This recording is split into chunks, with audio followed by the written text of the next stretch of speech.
as in the rear-drive model, makes for a low center of gravity. That's likely part of the reason the Lyriq feels more agile than you'd expect for a vehicle weighing 5,838 pounds, but the Caddy is far more in its element, cruising than chomping up serpentine roads. Cornering grip peaks at a relatively low 0.82 g, and our test cars Michelin Primacy all seasons, 265 divided by 50 are -20s all around, held in protest when leaned on even lightly. The steering is confident but light on feel, and the brake system blends regeneration and hydraulic action smoothly. Given the AWD's mass and all-season rubber, stops from 70 miles per hour are reasonable at 182 feet. 2 levels of regen enable one-pedal driving, and a steering wheel paddle delivers maximum regen on demand. Our real-world testing exposed the one area where the dual-motor Lyriq suffers compared to its single-motor sibling, range. The EPA estimated range is close between the two, with the single motor at 312 miles and the dual motor coming in at 307. But on our 75 miles per hour highway range test, the rear-drive Lyriq covered 270 miles while the AWD version managed only 220. That's a big enough difference to influence how far you dare to roam. At least recharging won't take inordinately long. Our AWD tester came with the standard 11.5 kW AC charging module. A 19.2 kW onboard charger will be optional for 2024 AWD models and will add up to 51 miles of range per hour from a level 2, 240V AC charger backed by a 100 amp circuit, according to Cadillac. The battery can handle up to 190 kilowatts of DC fast charging, which the company says will replenish the range at a rate of about 77 miles every 10 minutes. For 2023, all Lyriqs came only in the luxury trim. The past tense is intentional as the production run of about 2,000 units is sold out for 2023, and Cadillac is now taking orders for 2024 models. So, the only choice buyers had to make was between the two propulsion systems. Since they're on even footing, the dual motor has the same roomy, handsomely designed interior as the single motor. It's a welcoming, luxurious cabin featuring nice lines, handsome leather seating, tasteful brightwork, and good-looking wood. Convenient storage spots abound, but there are also several human-machine interface issues. The 33-inch diagonal curved display that's home to the gauge cluster and many of the car's functions looks slick but forces you to click through several screens to access menus and submenus, controlling everything from the 19-speaker AKG audio system to the standard Google Assistant. Most climate controls are conveniently located in a row of hard buttons in the center stack area, but you must still call up the HVAC menu to sync driver and passenger temperature settings. The door-mounted switches that control front seat massage and lumbar adjustments are fussy. GM's usually excellent Super Cruise hands-free driving system cut out multiple times on a short stretch of interstate for no apparent reason. And we still smile at what look like exterior door handles. They're actually large push buttons for the door's electric latches and are awkward to use. The Lyriq offsets those trespasses, and the fact that it doesn't offer such features as heated rear seats or second-row HVAC controls, with a grand slam on value. Our test car stickered for $65,615, which included the loan option of $625 for its stellar black metallic paint. It felt more expensive than that. Better still, the Lyriq is eligible for the government's $7,500 EV tax credit, and the price jump from RWD to the more powerful AWD powertrain is a mere $2,000. Those 500 well-mannered horses are worth every penny, as is the EV that comes with them. Hey, everyone. I am with the 2023 Hyundai Santa Cruz. This truck just got dropped off and we'll be doing this review in the same sort of format that you all are used to. These are my raw first impressions and well, let's just go ahead and get started. This is quite a small segment right now. We really only got the Hyundai Santa Cruz, the Ford Maverick, and I guess the Honda Ridgeline if you look at it that way. But the main competitor to this truck is the Ford Maverick, a truck that my colleague Charlie actually owns. So it'll be interesting to spend a week with this truck and see how it compares to the Ford Maverick, for one thing. So we had one of these trucks a couple of years ago in 2021. I'm a year behind and I remember this tonneau cover being particularly irritating to operate. However, it is above freezing, so it should work now. Okay, so now it does function as it should. Kind of a cool built-in design there, the rollback, a tonneau cover, and then similar to the Honda Ridgeline, we have another little pocket back here that opens up for some additional storage in the tailgate, or in the bed of the truck behind the tailgate. So that's kind of neat. You've just got to make sure that your strap for your tonneau cover doesn't get caught in it. I got to love raw first impressions videos. Should we step up here? You should stop. Oh, here we go. Okay, well, now you all know how to operate the tonneau cover, a Santa Cruz, pretty lightweight tailgate there. This is the limited trim.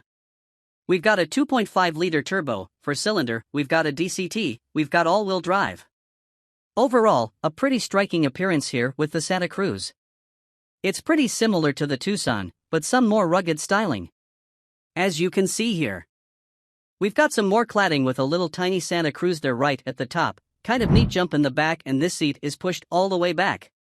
So we're actually going to go over to the passenger side, sit back there, black leather interior on this particular truck and the cool metallic gray. Alright. Happened back here. Pretty good room. But honestly, if you compare it to the Ford Maverick, this was one of the lasting impressions with the Santa. It just doesn't feel as open in here as the Ford Maverick does. It feels more SUV-ish and less unique to this segment of vehicle, sliding rear window. Pretty neat. If you look up at the dashboard. Alright. Let's hop up and take it for a drive 4,000 miles on this truck. Let's get the seat in a usable position here. Alright. Pretty basic Hyundai controls here on these higher trim Hyundai vehicles. You don't get a volume knob, which is annoying, but you do get a little switch right here on the steering wheel, which does allow you to change volume, heated and cooled controls right here above the center console, four-wheel drive, lock and paging drive modes over here. So we've got Snow, Smart Sport, and Normal. These are the old style gauges. I have a feeling this Santa Cruz is going to be due for some sort of a mid-cycle refresh here. Shortly. We'll get some new tech in here and everything will look quite new because this car looks exactly the same as the last Santa Cruz we drove a couple of years ago. But that's not surprising. There hasn't been any big news on this vehicle. Okay. So if we've got a Moroni in here, I'm going to say we probably don't. How we do. Very cool, right? Let's take a look at our Moroni. So $41,000. Okay. Keep that in mind. This would compete with the high-end, the highest-end Mavericks, so a Lariat all-wheel drive with the 2-liter turbo. This would still be more expensive. 41 grand. Don't forget though, you do get a 10-year, 100,000-mile powertrain warranty with these Hyundais and Kias and Genesis. So say 10.2, 5-inch cluster and touchscreen. We've got Bose audio in here. Interesting. Usually you get Harman Kardon and Hyundais. So kind of cool to see something different in here. Where do we have? Oh, here we go. 8-speed. What? Dual clutch and a 2.5-liter turbo. Yep. We went over that. Okay, enough reading them and Roni. Oh, except actually final assembly is Montgomery, Alabama. Quite truckish. Okay, here we go. Smooth shifts from that 8-speed. What? Dual clutch. Okay. I don't fully still understand why dual clutches are such the rage. Still, I imagine it has to do with efficiency because there's no torque converter, but they have so many issues because Americans aren't used to driving manual cars and they aren't used to how manual cars behave. And of course, underneath this is just a manual transmission that's electronically controlled. So Americans just drive differently than Europeans, and it often leads to these dual clutches having issues. We saw this with Ford back in the early 2010s with the Focus and Fiesta, and we're actually now seeing it again with Kia and Hyundai having major issues with their dual clutches. So I think it's worth the extra couple MPEG that you lose to just have a regular auto. Oh yeah, this is quick, pretty similar power to a Ford Maverick with the 2-liter turbo, but of course what you get in the Ford Maverick you get a regular traditional 8-speed auto. So probably going to last longer than this dual clutch. But if you drive it spiritedly. Oh my goodness. A little bit of torque steer. Yeah. Quite good. This is quicker than I remember it being. Let's try a sport mode. You also have paddle shifters as well as manual control down here, something you don't get on the Ford Maverick. You'd have no way to manually shift gears in that vehicle. It feels very front-wheel drive biased, but you can, of course, lock it into four-wheel drive if you so desire. But the transmission do its own thing here. Not a bad noise from this 2.5. It's a little grainy. That's okay. You start, you're just in there. So sport mode is of course going to hold gears longer. The alignment is slightly off. It's okay. And these first impressions reviews are tough when you don't have someone to bounce ideas off of. It's like when I'm doing a first impressions review. I'd like to have somebody with me if I'm doing like an end of the week longer view. It's much easier to do those solo. Yeah, not bad. Pretty flat through there. Good power on the out. Alright, let's go back into normal, or actually let's try smart mode coming up on rough right section here for some of the right hazards which right up their front and center space. Okay, it's pretty quiet in here. That would be one advantage over the Maverick. It's certainly quieter going down the road. The ride is quite nice as well. It's a little stiff, but it's quiet again.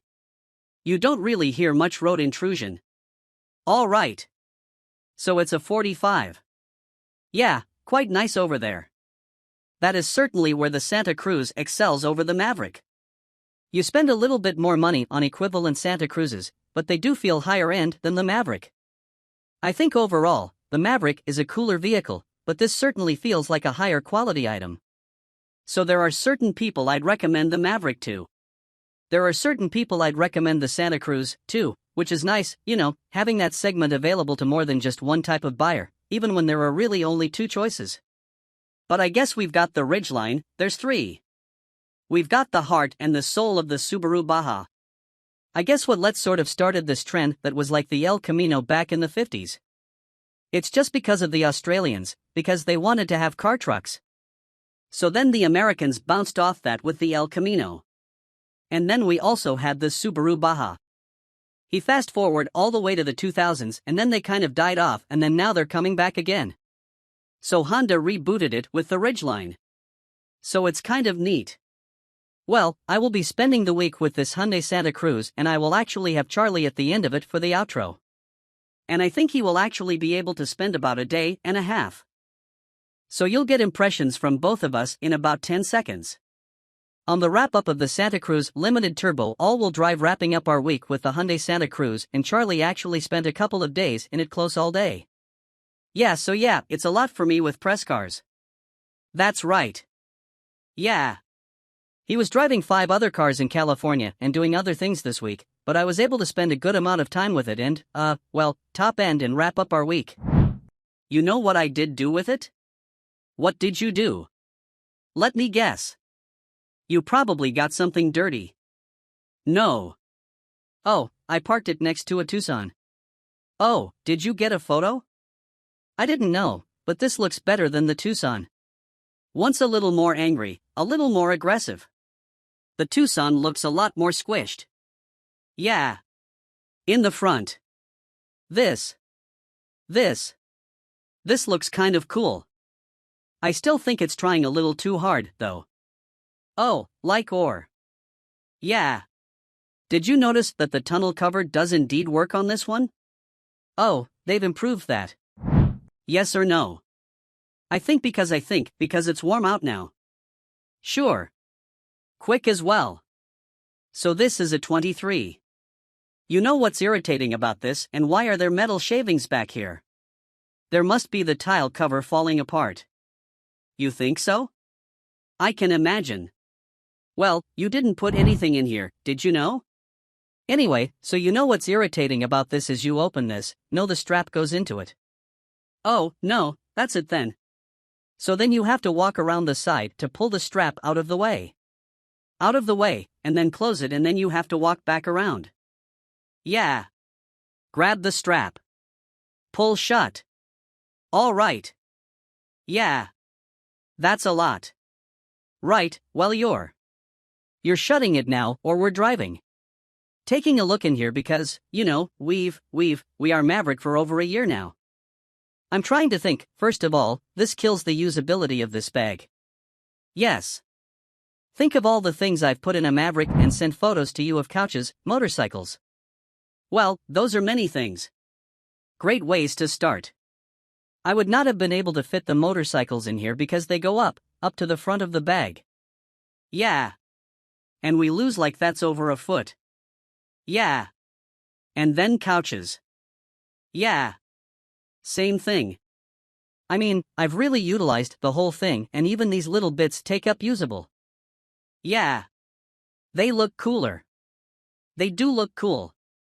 And I know the intended shoppers are different between this and the Maverick, and you could probably, I don't know if you could remove this. I'm sure you could remove that you will share, but like, easily. Yeah. Oh, yeah. Probably not the little adjustable things I could. I can definitely see myself using those. I do wonder though, I think of like, oh, this was boots. That. Yeah, they'd fit, and this would be a nice little thing to have. Just a little under storage. Well, this is kind of like a ridgeline. Yeah, that was thinking about that with it says under here, there's a warning that says don't use it for beverages, but it's got a drink. This is a good short out the electronics. Pretty sure. Check it out. Yeah. Yes. Oh, to the latch area. Well, you have to assume that water is going to splash up on the latch causing failures, huh? Yeah, the electronic latch. Yeah. Maybe they mean, like, power washing and or something. That could be. Yeah, it probably happened to, like, 2 people on the 2022 models, and so they put that thing myself. I couldn't be, thank you for assisting. It's a 2-person job to close that. Yeah. I like the soft closed tailgate. Soft, open, soft, open. It's not soft. Close. Yeah. Yeah, there's a lot going on. My brother with the truck, and we'll talk about it more here from inside. But is this as a car that people buy more? So to use the front end, occasionally use the band Maverick is a little bit more 5,050 like yeah, I could see that because you plan on having a bed in for use. Yeah. Oh yes. Sorry. Would you like to close it? Well, because I can do the honors. It's very graceful. Okay. Would you like to drive? Yeah. Yeah. Not a ton of sidewall on these giant wheels. No, I think they're toes. Pretty sure. Small pet peeve. I like all the dust on here. Well, yes, that I. Oh, come on. Is that why you wear hoodies all the time? Easier to clean off screen. Yeah. My material wouldn't have done that anyway. A remote started this over the weekend, and things I remote started this over the weekend, and when you remote start it there's no confirmation, there's no like lights that come on to let you know that it's the starting has worked, it flashes 3 times, but then stays blank. A lot of cars the DRLS. Come on. You can go. Oh good, it's start good. It's running. Yeah, I have no idea. Why do the Koreans struggle with that so much? With the remote start not only starting, but also giving you a sign that it has started. Right? And I don't know. I don't know. Also, I was blinded last night because we had to drive in the evening and it was a very bright. I had it turned all the way down to the white gauges. Yeah. And no eco mode. Oh. So you have to either drive in sport or look at the white base gauges. CarPlay works pretty well, although again, small pet peeve that it doesn't, by default, bring it up because you get in the car, you plug your device in, or you use one of the wireless CarPlay adapters that we've promoted on the channel. And then it says reading USB and now CarPlay is connected. But it doesn't, like I still have to go over here and click it. But why doesn't it just come up? Yeah, that's true. That's true. Because you would think if you're plugging CarPlay and you would probably want CarPlay. Yeah, that's true. Also, I'm not a huge fan of the haptics for adjusting the time because you have to like it. You have to look at them and do it in a lot of vehicles. You can just get in and kind of like mindlessly rotate things. Another thing, if you do a remote start, the truck that if you do remote start the truck, it defaults, and maybe you can change this, but it defaults climate control, the 72 Auto. I noticed that it was a little bit haunted when I got it because it would just do whatever it wanted to do. I was like, why does the climate control keep changing? And I'm not asking it to do that. There's got to be a way to probably make it not do that. Like there was something else irritating with this. The problem is it's been like 4 days since I've driven it, so I don't remember what I was irritated with the tuning the throttle, tuning with the DCT. Not the smoothest thing in the world, sure. But it could also be because of the turbo lag. Well, let's explain this to the viewers a little bit. Who maybe aren't quite as technically minded. This truck, as opposed to many other vehicles, for its transmission uses a mechanism or where two physical clutches have to come together and meet and marry in order to propel the car forward, similar to that of a manual transmission as opposed to most automatics which use a viscous fluid in order to be able to stop it. It's a vicious meaning. It's thick like peanut butter and a torque converter, like a warm peanut butter. Yes. And the torque converter to propel the car forward, and those torque converter automatics do lose a little bit in fuel efficiency, but they make up for it in the smoothness. And this car actually has to use a wet clutch to meet together. And sometimes that results in jerkiness. Sometimes, as Chris mentioned, it results in not very smooth satellite application. But also I really do genuinely worry about the longevity of this transmission. Yeah, well, we've seen that when they got trouble with hundreds had trouble, Ford had trouble when they were doing it. We just talked about this in the Mazda 690, how no one ever really has issues with the torque converter automatics. But manufacturers always have issues when they try to go for a dual clutch automatic. It's just like I was at a stoplight yesterday next to a third-generation Ford Focus, and I almost sent you a photo saying, what are these two cars having? Yeah, and then we'll need a transmission in 100. That's right. Yeah. And I think even more so with a vehicle like this, trucks are something that you often do stop and go type of things with. Oh yeah. For example, I pulled a tree out with my Maverick Ford, and that is something that in this smoke, the clutch. Yeah, the clutch would just be like burning up, having to try to go from a stop and yanking out that tree. Yeah, well, the Maverick, it's just moving the torque converter there. No harm, no foul. Yeah. So doing towing off-roading, pulling of trees, nudging yourself back to a trailer or something like that, or to a loading round, that's a lot of work. I mean, there's just a lot of things that I don't want the idea of doing with the dual clutch. Well, like you said earlier, this Santa Cruz is more aimed towards people that are going to only occasionally use the back. The front is the priority. So at least in that respect, yes, it probably won't suffer as much from all the things that you just listed. Also, if I got one of these, I would get a trans tune and make it at least shift fast and fart, because then you'd have some sort of value to having a dual clutch. You would want a Santa Cruz, and yes, you'd be Santa Cruz. I'd have an exhaust, a tune, a downpipe and a trans tune, and it would be like, and I'd get some seats from an Elantra, and I am going to choose not to throw this thing around like an absolute moonwagon. Why? Because it handles great.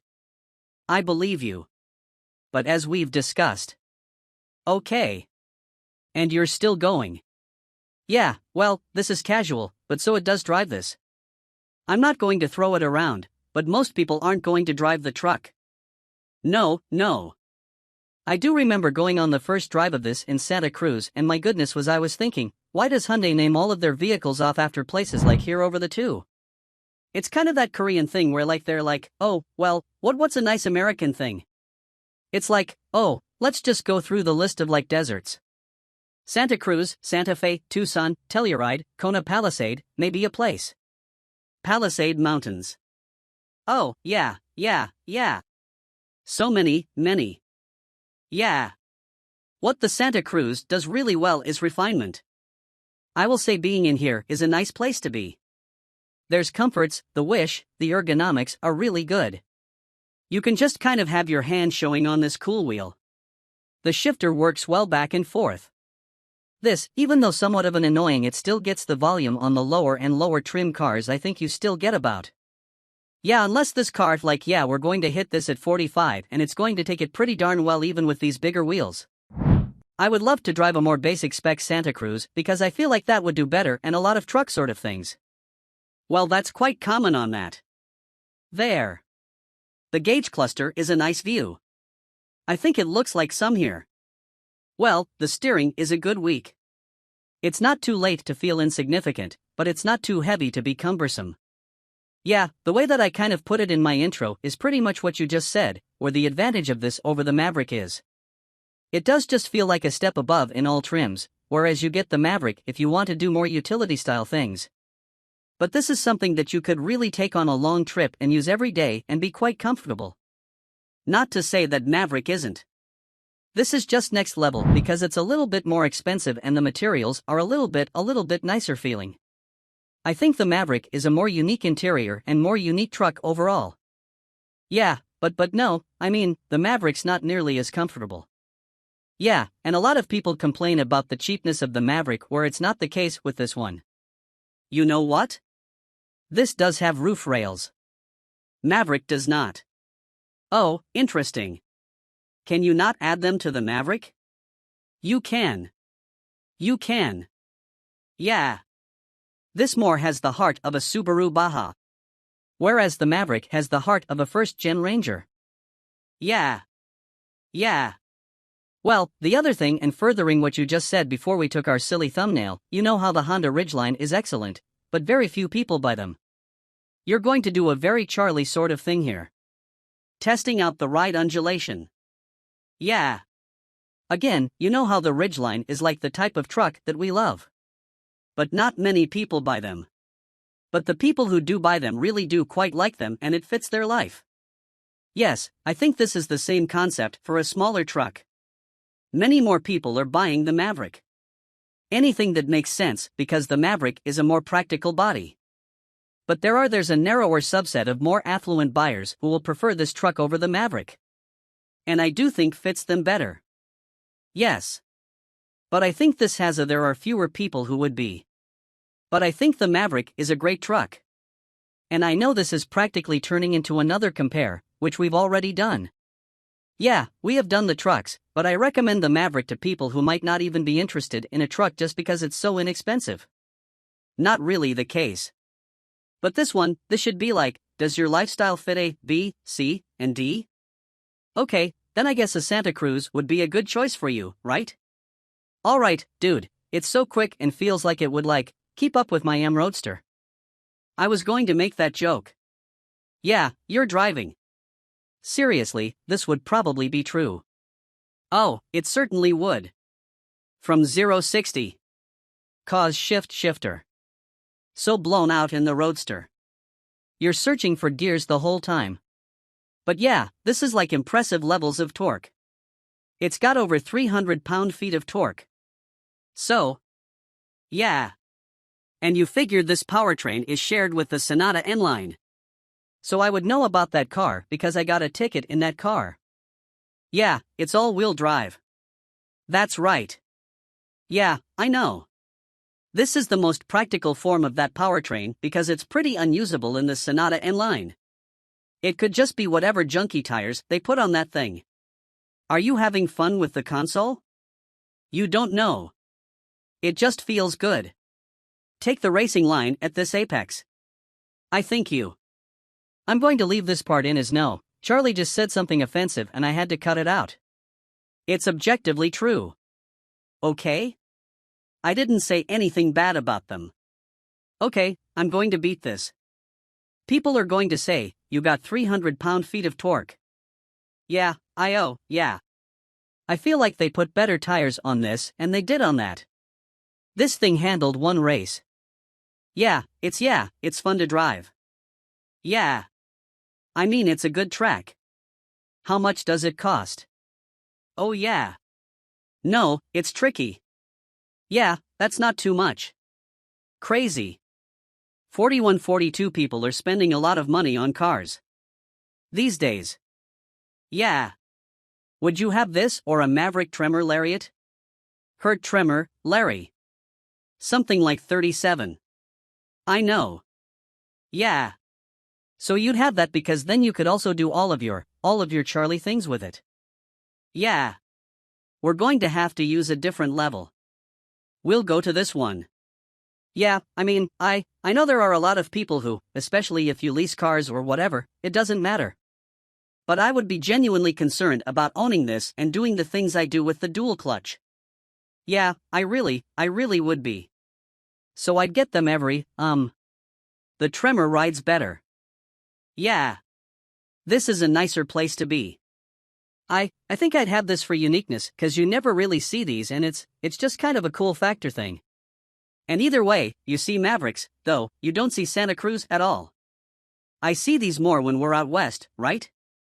These are more of the lifestyle of beach people. Well, let's take a couple surfboards back there. That's all right. Yeah, it's cool. They at the launch event, they took videos for the launch event with some famous surfer. Might have been Kelly Slater, but I don't know who was like, I really like the Santa Cruz, and I can do all my surfing thing and go hang out with my friends at the beach.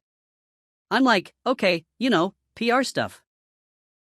You could just buy a 987 Caymanas because it comes with places to screw in a roof rack, that would be better. And then you could put surfboards on that, although you would probably have a small aneurysm if anyone got a grain of sand in your car. That's true, but you could just buy another, not mine. You need to buy a 47. Ladies and gentlemen, if you're interested in the Santa Cruz, buy a 987 Caymanas. And that's right, because it's about the same price. Yeah, well, it's actually cheaper. Cheaper, like 10 grand. And the transmission will last longer. Yes. And that's Daily Motor, and that's the 23 Hyundai Santa Cruz. I'm going a different color to it. I was just going to say that I kind of like this gray because it's got some cool flake. I agree that I would get a different color, but I don't mind this. Gray, yeah, it's just boring. It is bland. I wish you could have this in yellow. I would be sick if you could get yellow. What's the type of truck that like? It needs to be amped up a bit by the colors again. That's what matters. Yeah, well, it's a bunch of cool colors on it. Get a Santa Cruz, wrap it yellow, put an engine and trans tune on it, put it down, pipe on it. Bigger tires, lift it up slightly and I say down, pipe and dump. Okay, well, whatever. Make it fart and make it tall and make it yellow. That's what I would do. All right. Well, all those things would make the Santa Cruz the best fuel. That's right. Anything else useful? I feel like there's something else I want to say, but it's cool. Yeah. Okay. Well, are we Paris and Nicole? Yeah, I think we're person too cool for this truck. Okay. All right, everyone. Well, thank you all so much for watching. 2023 Mercedes-Benz GLC 300 Formatage. As goes the Mercedes-Benz C-Class, so goes its sport utility sibling, the GLC Class. Benz's compact executive sedan received a comprehensive makeover for 2022, adding a 48-volt mild hybrid system to the powertrain and overhauling the looks, the cabin, and the tech therein. Now, it's the GLC's turn, and while the 2023 GLC 300 may not look all that different from the outside, it's grown a bit and picked up some notably nicer accoutrements. The 2023 GLC 300 hides its newly envisioned dimensions well in pictures, but it does appear portlier in person.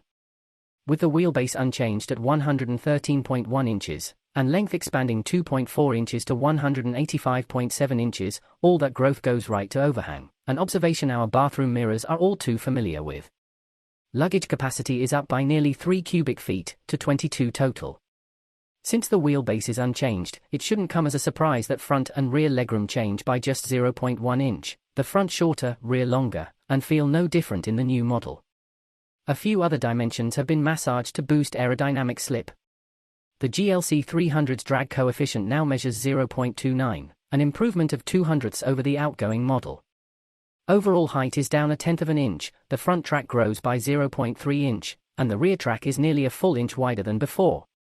Weight is up a fair bit, to 4,406 pounds versus the 4,122 pounds we measured in a 2020 model. Whether it's purchased with rear or all-wheel drive, a $2,000 upcharge, the GLC 300 is now a 48-volt mild hybrid. The integrated starter generator bolts up to a turbocharged 2.0-litre inline-4, producing the same 255 horsepower as before, but torque rises 22 pound-feet to 295. The electric motor can add up to 23 horsepower and 148 pound-feet, but not at peak. That motive force gets routed to the wheels by way of a smooth shifting 9-speed automatic transmission. With nearly 300 additional pounds of mass being shoved around and only 22 extra pound-feet on tap, the 2023 GLC 300's acceleration suffers, but not by much. The GLC 300 reaches 60 miles per hour in 5.7 seconds, 0.3 seconds behind the 2020 model. The story's similar in the quarter, with the 2023 model crossing the line in 14.4 seconds at 95 miles per hour, a negligible difference to the 2020's 14.2-second run at 96 miles per hour. These numbers remain superior to the last BMW X330i we tested, and they're about even with the Audi Q5 Some of this comes from the tires, which on the 2020 model had 235 divided by 55 R-19 Pirelli Scorpion Verde. All-season run flats at all four corners. Our 2023 example wears wider, staggered AMG wheels, $850, and rolls on 20-inch Continental Eco Contact 6 summer rubber measuring 255/45 up front and a whopping 285/40 in the rear. That Rubenesque contact patch certainly helps explain our improved skid pad figure of 0.88 G, besting the old GLC's 0.85 G. Not that impressive, though, when accounting for the transition from all-season to summer tires. Mercedes's tweaks to the 2023 GLC Formula boost EPA estimated highway economy to 31 miles per gallon, 3 miles per gallon more than the outgoing model. The GLC 300's newfound electrification also sweetens the SUV's on-road demeanor. This stop-start is among the smoothest on the market, reviving the gas engine with nary a shudder. Under deceleration, it's difficult to notice when the engine shuts off for low-speed coasting. This smoothness extends to the steering, banefully so, as it's devoid of off-center buildup and is just numb all around, and the brakes, which are easy to modulate for consistently smooth stops. The remaining parts of the Merc's driving experience would be best summed up as sport-adjacent.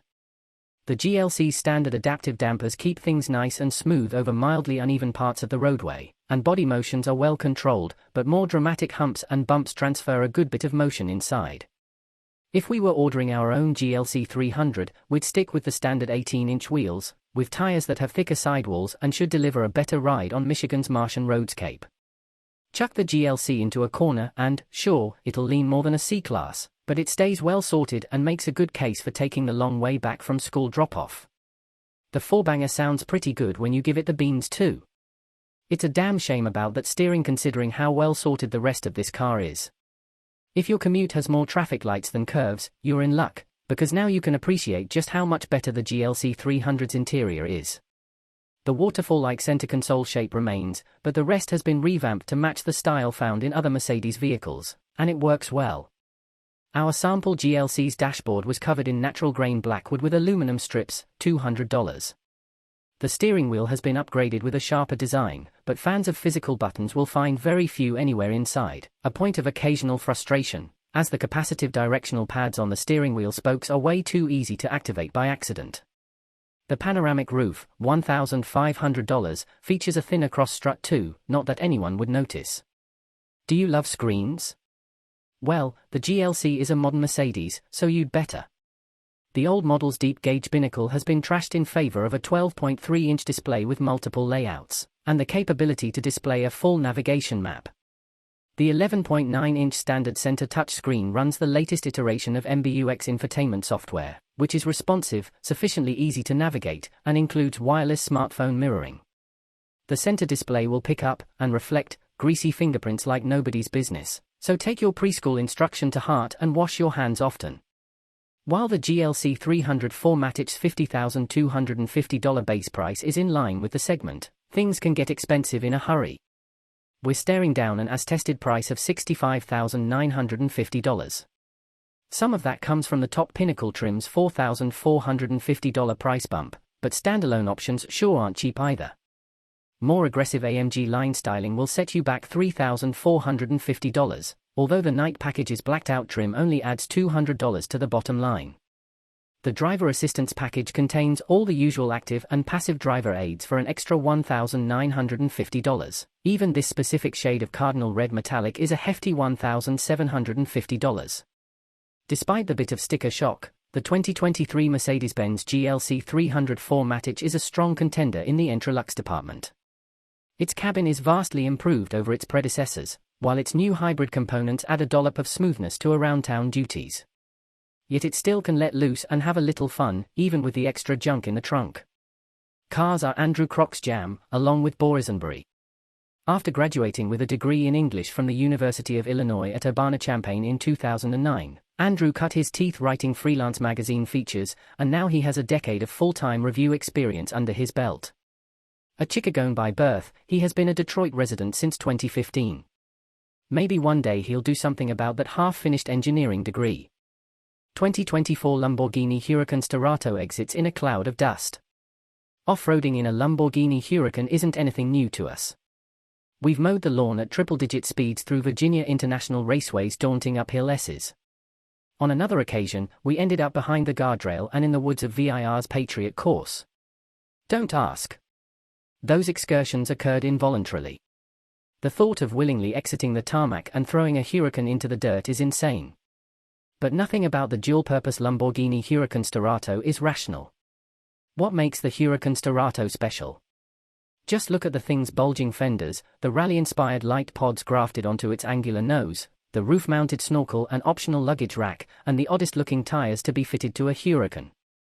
It's clear this is not a typical supercar. The Starato is part Bruce Wayne, but mostly Max Rokitansky.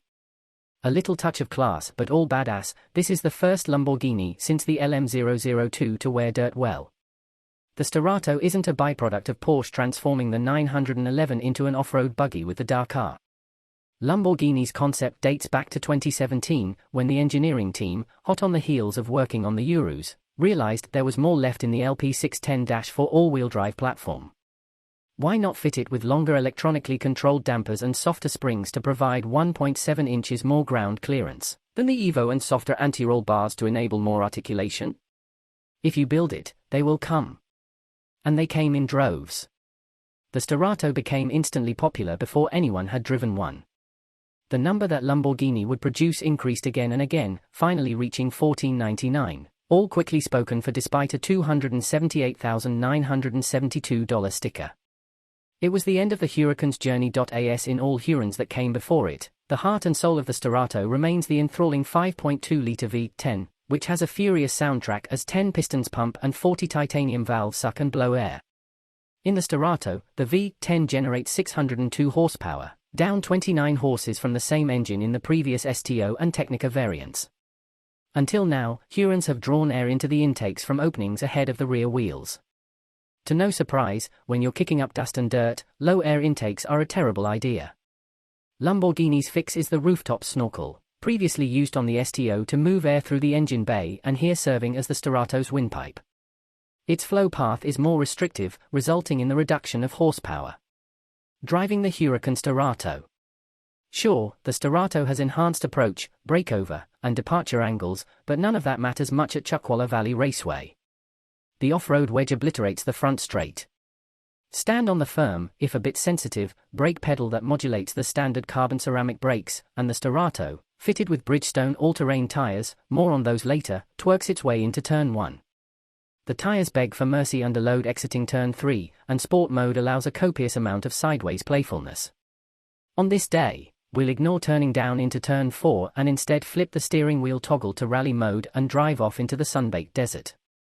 Willingly plowing the Starato into the sand feels unnatural, but with a left-right twist of the fuzzy steering wheel, the quick, fixed-ratio steering rack is an all-star for setting up a Scandinavian flick. For this model, Lamborghini passed on rear-axle steering as it muddied the vehicle dynamics when paired with the all-terrain tires. Even without it, the brake-based torque vectoring pivots the machine, the earth succumbs, dirt encompasses the six-figure rally car, and with a pull of the big column-mounted shift paddles, the 7-speed dual-clutch automatic snaps off a gear change, the Haldex all-wheel drive system shuffles torque between axles, and the Starato exits, leaving a dust plume reminiscent of the Roadrunner. Never had the thought of piloting a Huracan over lumpy terrain in third gear on an 8,500 RPM redline occurred to us, but the softer dampers and spring rates, paired with longer and squishier internal bump stops, keep the uprights from ejecting from the chassis. Find the right, or maybe the wrong, path through the desert and you'll use all 6.4 inches of ground clearance. Dirt will fly over the hood. This isn't the stuff trophy trucks are made of, but for a pavement pounder, it's impressive and hilariously fun. None of this would be possible without the right tires. For that, Lamborghini tasked Bridgestone to develop the dueler all-terrain AT002, an all-terrain tire rated at 168 miles per hour and available only in a Starato fitment. The sidewall construction mimics that of a Bridgestone Potenza Sport summer tire, so it's stiff. Aside from a tread pattern meant to evacuate rocks and mud, the dueler features interlocking snipes and tie bars to lock the tread blocks together to provide more stability under load. And it's a run flat, so in the event of a puncture, the Starato can carry on for 50 miles at 50 miles per hour. And while some might be tempted to mount 2 spares on the roof rack, it's only rated for £88. Bridgestone will also offer a one-off winter tire for the Starato. Oh, the possibilities. It's not just for off-road. The Starato's off-road capabilities aside, Lamborghini has created quite possibly the best road-going Huracan to date. Its softness makes for an enjoyable ride on the interstate, and with little roar from the all-terrain tires, this is the Huracan you'd want to drive across the country. Attack mountain switchbacks and there's more pitch and roll than any Huracan before it, and the steering is so quick and light that mid-corner corrections frequently occur until you train your hands to slow down. But none of this dulls the experience. Lean on it nice and hard, and the Bridgestones deliver what will likely be the greatest amount of grip we've measured from all-terrain rubber. And those fender flares aren't just for looks. The front and rear tracks have been widened by the 1st of February and the 1st of March inches, respectively, giving the Starato a touch more sure-footedness, other than a digital inclinometer, a pitch and roll display, and GPS coordinates in the central display. The Starato's interior is much the same as any other Huracans. Perhaps one of the coolest features is its ability to sync an Apple Watch and record your heartbeat. And your heart may skip a beat driving the Starato. Even more so than all the Huracan variants that preceded it, this Lamborghini is one wild ride. 2024 Audi Q8 e-tron and Q8 e-tron Sportback go farther, quietly. The Audi Q8 e-tron and its smooth-backed sibling, the Q8 e-tron Sportback, enter 2024 with a new name, more range, more efficient batteries, better aerodynamics, and faster charging.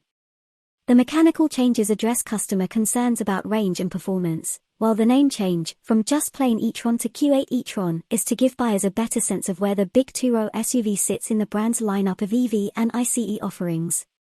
Like the gas-powered Q8, the Q8 e-tron sits at the top of the range, a roomy cruiser ready for glamorous day trips or making day-to-day errands feel glamorous.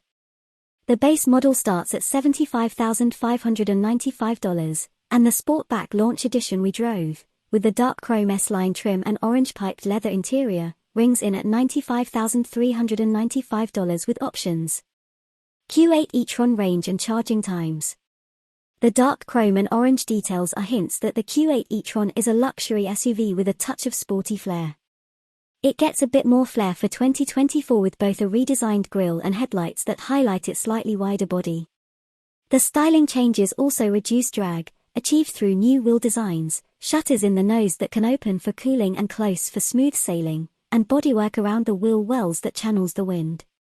The wind cheating helps the 2024 Q8 e-tron get better range than the 2023 e-tron, an EPA estimated 285 miles for the standard version and 296 miles for the Sportback, 300 miles with the optional Ultra package, up from 225 to 226 miles before. The improved aerodynamics also let the air also pass by with barely a whisper of wind noise, even on the highway. The Audi's improved efficiency isn't just from the aero updates. The Q8 uses 2 motors, and for 2024, the rear motor gets extra windings that allow it to create a stronger magnetic field from the same incoming electricity. The result is more torque and reduced energy consumption. Couple that with a higher capacity battery, 106.0 kWh compared to the outgoing 86.5 kWh pack, and you get more range. Recharging times have also improved. The 2024 Q8 can now take in 170 kilowatts, up from 150 kilowatts, at a DC faster charger and should be able to go from an almost empty 10% battery to a back-in-action 80% in around 31 minutes, according to Audi.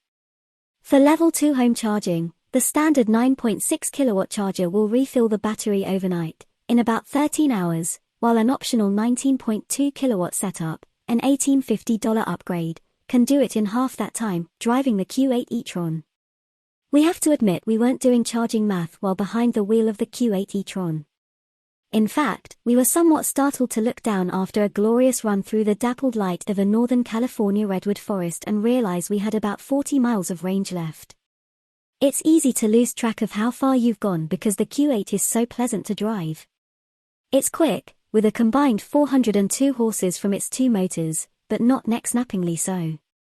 From a stoplight, a foot to the floor would get you to 60 miles per hour in 5.4 seconds, according to Audi, which is middling acceleration by EV standards. And yet it strikes us as just the right amount of power for an SUV of this size, not so fast that you're backing off in a panic if you get a little heavy-shoed, but plenty torquey enough to power out of curves and confidently merge into fast-moving traffic. Changes to the Q8 e-tron steering and suspension improve the driving experience. A quicker ratio of 14.6 to 1 instead of the previous 15.8 to 1 results in a more responsive wheel. The front suspension gets a stiffer bushings, and the adaptive air springs, which offer 3.0 inches of height adjustment, soak up bumps and ruts with aplomb. Along with the suspension settings, the Q8 offers 7 different drive modes, which alter ride height, accelerator response, steering feel, stability control programming, and power delivery. Brake energy regulation can be adjusted via paddles on the steering wheel, and the most aggressive setting will just about bring the car to a complete stop. The brake feel is fantastic, with no grabby spots in the pedal travel as the Q8 transitions from reggae to friction braking. As is often the case on California's Highway 1, we had to stop several times due to road construction. In the Q8 e-tron Prestige, with its massaging seats, the delay afforded the opportunity to kick back and admire the drifting coastal fog as it floated gently over the panoramic glass roof. Well, during the second stop, we were able to do this. The first one was spent delving through the extensive menus in the 10.1-inch upper display screen to figure out how to turn off the various lane-keeping beeps. For the record, it's in both the settings menu and on the end of the turn signal stalk. The Q8 is screen-heavy, with a second display for climate controls below the main infotainment screen. There's also screen-based instrumentation, and in the Prestige trim we drove, a head-up display. The Q8's interior is much like the exterior, with a design that could be more radical but certainly won't upset anyone. The center console layout doesn't make the best use of space for storage, with cup holders crammed up against the shifter and the vertical phone slot, but there is a left side drawer in the dash that's perfect for parking garage tickets and secret snacks. Human space is excellent, the seats are comfortable both front and rear even in the sloped roof Sportback. Electric vehicles and SUVs lend themselves to comfort and luxury. Audi was wise to recognize that and not attempt to make the Q8 too focused on handling or acceleration. The improved range means less worry about recharging, allowing drivers to relax and enjoy the smooth, quiet ride. 2024 Audi Q8 e-tron and Q8 e-tron Sportback go farther, quietly. The Audi Q8 e-tron and its smooth-backed sibling, the Q8 e-tron Sportback, enter 2024 with a new name, more range, more efficient batteries, better aerodynamics, and faster charging. The mechanical changes address customer concerns about range and performance, while the name change, from just plain e-tron to Q8 e-tron, is to give buyers a better sense of where the big two-row SUV sits in the brand's lineup of EV and ICE offerings. Like the gas-powered Q8, the Q8 e-tron sits at the top of the range, a roomy cruiser ready for glamorous day trips or making day-to-day errands feel glamorous. The base model starts at $75,595, and the Sportback Launch Edition we drove, with the dark chrome S-line trim and orange piped leather interior, rings in at $95,395 with options. Q8 e-tron range and charging times. The dark chrome and orange details are hints that the Q8 e-tron is a luxury SUV with a touch of sporty flair. It gets a bit more flair for 2024 with both a redesigned grille and headlights that highlight its slightly wider body. The styling changes also reduce drag, achieved through new wheel designs, shutters in the nose that can open for cooling and close for smooth sailing, and bodywork around the wheel wells that channels the wind.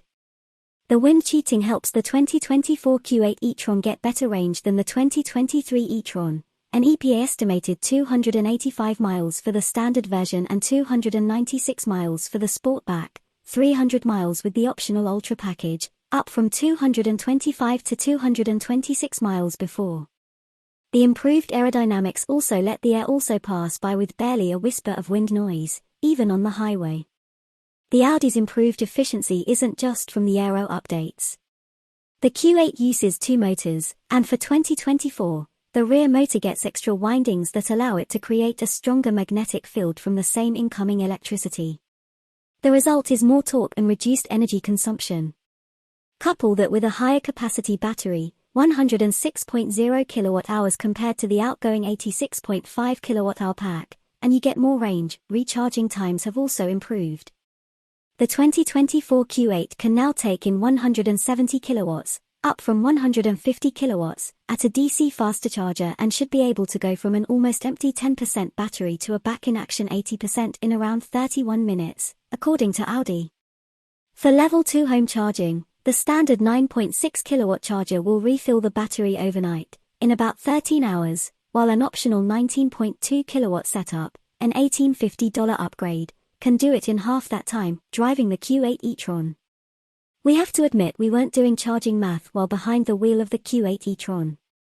In fact, we were somewhat startled to look down after a glorious run through the dappled light of a Northern California redwood forest and realize we had about 40 miles of range left. It's easy to lose track of how far you've gone because the Q8 is so pleasant to drive. It's quick, with a combined 402 horses from its two motors, but not neck-snappingly so. From a stoplight, a foot to the floor would get you to 60 miles per hour in 5.4 seconds, according to Audi, which is middling acceleration by EV standards.